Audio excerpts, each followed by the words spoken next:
पितृत्व मामले में एनडी तिवारी से लिया गया ब्लड सैंपल 1 हफ्ते में आ सकती है डीएनए रिपोर्ट, दांव पर लगा रोहित का दावा।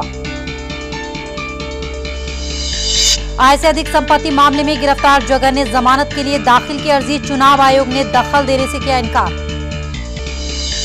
अल्पसंख्यक आरक्षण पर आंध्र प्रदेश हाईकोर्ट को केंद्र देगा चुनौती, कोर्ट ने 4.5% आरक्षण को किया था खारिज। सरबजीत ने दया माफी के लिए जरदारी को फिर भेजी अर्जी, पाकिस्तानी नागरिक खलील चिश्ती की रिहाई का दिया हवाला। और सम्मान समारोह में केकेआर टीम को मिला ममता से सोना, बेकाबू जनता पर पुलिस ने बरसाई लाठियां। नमस्कार, स्वागत है आपका आज दिन भर में। मैं हूं फरहा सिद्दीकी और सबसे पहले बात एनडी तिवारी की। पितृत्व विवाद में फंसे वरिष्ठ कांग्रेसी नेता एनडी तिवारी को लंबे इंतजार के बाद आखिरकार डीएनए टेस्ट के लिए अपना ब्लड सैंपल आज देना ही पड़ा। सुप्रीम कोर्ट के निर्देश के बाद देहरादून में जिला जज, civil surgeon, Delhi high court के सब रजिस्ट्रार और रोहित शेखर की मौजूदगी में तिवारी का ब्लड सैंपल लिया गया। अब तिवारी के डीएनए को रोहित शेखर के डीएनए से मिलाया जाएगा। इस पूरी प्रक्रिया की अंतिम रिपोर्ट के आने में 1 हफ्ते तक का वक्त लग सकता है। गौरतलब है कि एनडी तिवारी ने ब्लड सैंपल ना देने के लिए तमाम हथकंडे अपनाए थे। उन्होंने कभी अपनी ज्यादा उम्र का हवाला दिया तो कभी कोर्ट के फैसले को हाई कोर्ट से लेकर सुप्रीम कोर्ट तक में चुनौती दी, लेकिन हर जगह से निराशा हाथ लगने के बाद आखिरकार आज उन्हें अपना ब्लड सैंपल देना ही पड़ा। आपको बता दें कि कोर्ट के आदेश के मुताबिक तिवारी अगर आज अपना ब्लड सैंपल नहीं देते तो कोर्ट जबरदस्ती उनसे उनका ब्लड सैंपल ले सकती थी। इससे पहले सोमवार को उनकी एक और अपील सुप्रीम कोर्ट ने खारिज कर दी थी, जिसमें उन्होंने पूरी अदालती कार्रवाई को गोपनीय रखने की अपील की थी। इस मामले में कोर्ट ने साफ कर दिया था कि किसी को मीडिया से बात करने से रोका नहीं जा सकता है।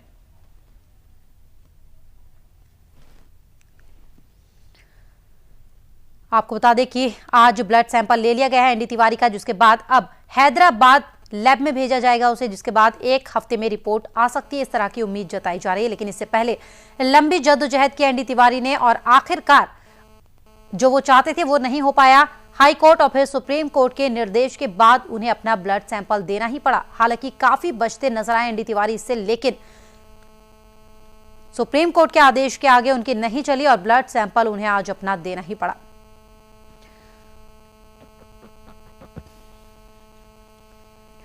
तो पितृत्व विवाद में फंसे वरिष्ठ कांग्रेसी नेता एनडी तिवारी को लंबे इंतजार के बाद आखिरकार डीएनए टेस्ट के लिए अपना ब्लड सैंपल आज देना ही पड़ा। आपको बता दें कि कल से ही उनके आवास पर देहरादून में कड़ी सुरक्षा व्यवस्था कर दी गई थी, पुलिस बल तैनात कर दिया गया था और आज भी वो वहां पर मौजूद थे। सुबह करीब 9:30 बजे एक टीम पहुंची उनके आवास पर, वहां पर उनका ब्लड सैंपल लिया गया।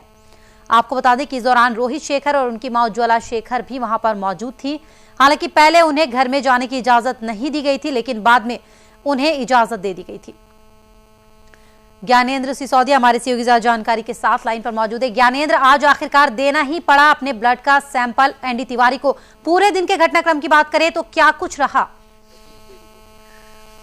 फरा, आपको बता दूं कि अगर पूरे दिन की अगर घटना चक्र की आप बात करेंगे तो ये एक बहुत बड़ी कहीं ना कहीं एक जीत के तौर पर जो रोहित और उनकी माँ हैं उज्ज्वला, उनको एक व्यक्ति के तौर पे ऐसे कहीं ना कहीं देख रहे हैं इस चीज को, क्योंकि ये बहुत अहम मसला था। पिछले अगर 3-4 सालों की अगर हम बात करें, जैसे ये मामला जो है मीडिया में जब आया कि रोहित शेखर पितृत्व विवाद को लेकर कहीं ना कहीं एनडी तिवारी पर लगातार ये एक बात सामने आई थी कि एनडी तिवारी ही उनको रोहित शेखर ये बात कह रहे थे कि एनडी तिवारी उनके पिता हैं।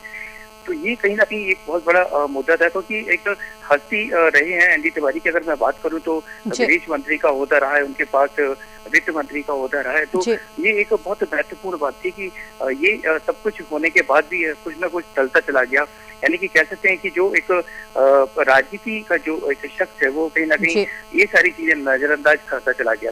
आज जो कुछ भी हुआ, क्योंकि ये एक लड़ाई कम से कम 5 साल की लड़ाई है, जिसमें आज एक उन्हें विक्ट्री कहीं ना कहीं मिली है। क्योंकि आज जिस टेस्ट को लेके, क्योंकि डीएनए टेस्ट को लेकर लगातार वो मांग करते आ रहे थे कि अगर उनके संबंध नहीं है तो फिर डीएनए टेस्ट ही एक ऐसा सिर्फ एक ऐसा उपाय है जिससे ये साबित हो सकेगा कि रोहित शेखर जो पितृत्व विवाद को लेकर एनडी तिवारी पर लगातार ये कहते आए थे कि एनडी तिवारी ही मेरे पिता हैं, वो अब स्थिति साफ हो जाएगी। आज ये 29 तारीख सुप्रीम कोर्ट ने 29 तारीख मुकर्रर की थी कि 29 तारीख को ये जो टेस्ट हो रहा है ये टेस्ट होगा। इसके लिए पूरी तैयारी की गई थी। सुप्रीम कोर्ट के आदेश के बाद सुप्रीम कोर्ट के जो सब रजिस्ट्रार हैं वो वहां से तैयारी करके आए थे दिल्ली से। इसके साथ उनके 2 लोग और थे जो टीम में शामिल थे, साथ ही साथ जो यहाँ के जो जिला जज हैं वो भी साथ में थे। इसके अलावा ज्ञानेंद्र, पूरी टीम यहाँ पर पहुंची हुई थी, लेकिन रोहित शेखर अपनी मां के साथ यहाँ पर मौजूद थे। आपकी बातचीत हुई होगी इस पूरी प्रक्रिया के बाद, उनसे क्या कहते नजर आए? 4 साल से एक लंबी लड़ाई लड़ रहे हैं रोहित शेखर और अब साफ हो जाएगा कि आखिर वो एनडी तिवारी के बेटे हैं या नहीं, जिस तरह का दावा कर रहे थे वो। जी बिल्कुल, जिस वक्त सुबह जब हमारी बात हुई थी, जिस वक्त यहाँ पर देहरादून में वो आए थे दिल्ली से, उस वक्त हमारी बात हुई थी। हालांकि सिर्फ ये इतना तय हो पाया था कि उस वक्त तक जो उज्ज्वला शर्मा है, रोहित शेखर की जो मां है, उन्हें अंदर आने की इजाजत नहीं दी गई थी। तो इस पर थोड़ी सी कहीं ना कहीं नाराजगी उनके चेहरे पर दिख रही थी।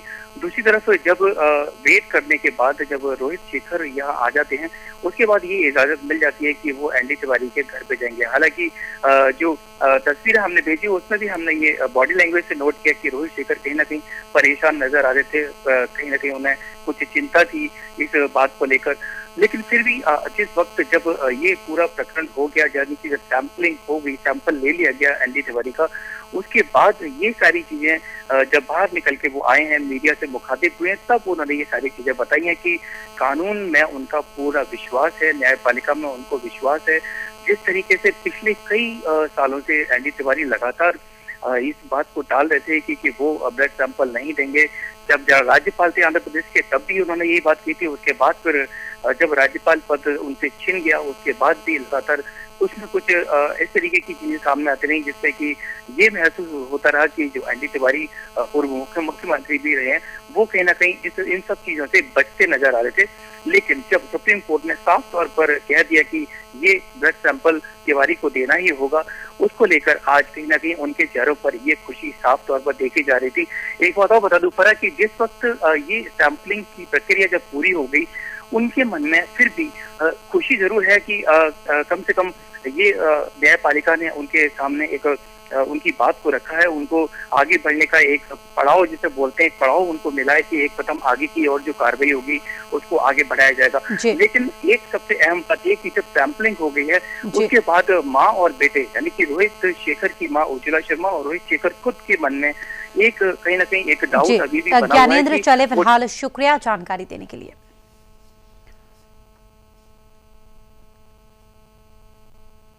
और उत्तराखंड विधानसभा सत्र का दूसरा दिन भी आज हंगामेदार रहा। हालांकि आज प्रश्नकाल तो सुचारू ढंग से चल पाया, लेकिन जैसे ही प्रश्नकाल खत्म हुआ तो नेता प्रतिपक्ष ने किरण मंडल मामले को लेकर चर्चा कराने की मांग कर डाली। बीजेपी विधायक सरकार के खिलाफ नारेबाजी करने लगे और सोमवार की तरह सदन की कार्रवाई को बुधवार तक के लिए फिर से स्थगित करना पड़ा। आखिरकार वही हुआ जिसकी पहले से ही उम्मीद थी। विधानसभा सत्र का दूसरा दिन भी हंगामे की भेंट चढ़ गया। सरकार ने अपने 4 बिल, सहकारी समिति विधेयक 2012, लेखा प्रणाली में संशोधन विधेयक 2012, आबकारी संशोधन विधेयक 2012 और वन विकास विधेयक 2012 को सदन के पटल पर रखा ही था कि बीजेपी ने हंगामा काटना शुरू कर दिया। सदन की कार्यवाही जैसे ही सुबह शुरू हुई तो प्रश्नकाल के वक्त तक बीजेपी खामोश रही, लेकिन जैसे ही प्रश्नकाल खत्म होने के बाद शून्यकाल शुरू हुआ तो बीजेपी ने मंडल कांड को लेकर जमकर सदन में हंगामा करना शुरू कर दिया और पूरे मामले पर नियम 310 के तहत बहस कराने की मांग करने लगी। हंगामे को बढ़ता देख स्पीकर को सदन की कार्यवाही बुधवार तक के लिए स्थगित करनी पड़ी। विपक्ष में बैठी बीजेपी मंडल कांड के मुद्दे पर नर्म पड़ती हुई दिखाई नहीं दे रही है।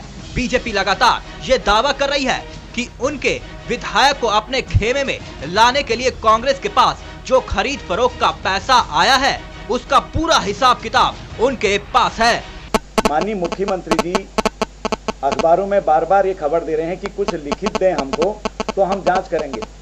मतलब हम मुख्यमंत्री जी के बारे में ही कह रहे हैं कि खरीद फरोख्त आपके संरक्षण में हुई है, हम आप ही को लिखित दें, ये कोई तरीका नहीं है। सदन इसलिए होता है कि हम अपनी मांग को कोई भी विधायक और जो विपक्ष होता है वो सदन में रखता है।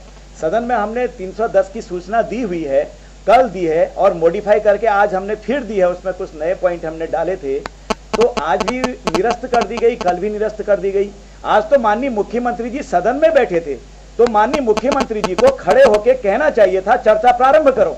वहीं इस पूरे मुद्दे को लेकर विपक्ष के आरोपों को झेल रही कांग्रेस भी अब बीजेपी पर ही सदन न चलने देने का आरोप लगा रही है। वहीं सीएम बोगड़ा ने इस मुद्दे पर साफ किया कि उन्होंने कभी भी मंडल पर इस्तीफा देने का कोई दबाव नहीं डाला, बल्कि उन्होंने अपनी मर्जी से इस्तीफा दिया है और इस मामले पर मंडल या उनके परिवार की ओर से किसी व्यक्ति ने शिकायत नहीं की है। तो आखिरकार जांच की बात कहां से आ गई? शानी सीएम बोगड़ा के इस जवाब से साफ है कि सरकार ना तो जांच के लिए और ना ही बहस के लिए सदन में तैयार है। प्रश्न यह है कि जब कोई आदमी स्वेच्छा से त्याग पत्र दिया है और वो आदमी स्वतंत्र घूम रहा है, वो आदमी कोई शिकायत कर नहीं रहा, उसका परिवार शिकायत कर नहीं रहा है और स्वयं स्पीकर ने उसे 4 बार पूछा कि आप इच्छा से दे रहे हो कि दबाव में दे रहे हो त्याग पत्र, उनका मैं अपनी इच्छा से दे रहा हूँ, स्वेच्छा से दे रहा हूँ। तो ऐसी स्थिति में जब कोई हमारे पास ऐसा मटेरियल नहीं है कि उस आदमी पे कोई दबाव दिया गया या तो कोई ये प्रमाण लाए कि दबाव दिया गया, ऐसे सदन का समय खराब करना ये नकारात्मक रवैया है विपक्ष का। वहीं सदन की कार्यवाही सुचारू रूप से चल सके उसके लिए अपने कंधों पर अहम जिम्मेदारी उठाने वाली संसदीय कार्य मंत्री इंदिरा हृदयेश ने साफ किया कि बीजेपी का ये रुख ठीक नहीं है और हंगामा करने से समाधान नहीं निकलने वाला। उसे हंगामा या शोर मचाने से न जनहित पूरा होगा न समाधान पूरा होगा। हमने ये प्रयास किया ऐसा हो, अब लेकिन जब समझने की कोशिश नहीं की तो फिर चुप हो जाने में फायदा है। साफ है कि सोमवार के बाद अब मंगलवार को भी बीजेपी के मंडल मामले को लेकर सदन में जमकर हंगामे को देखकर कहा जा सकता है कि बोगड़ा सरकार के लिए ये पहला बजट सत्र इतना आसान नहीं होने वाला। अब महज एक दिन बाद सदन में बजट पेश होगा और ऐसे में विपक्ष का हंगामे को देख ये कहना गलत नहीं होगा कि इस तरह का बवाल कम से कम ये सूबे के हित में तो कतई नहीं है। कैमरामैन संदीप बड़ोला के साथ परवीन कुमार, जैन टीवी, देहरादून। और फिलहाल यहाँ पर लेंगे एक ब्रेक के बाद कुछ और खबरें।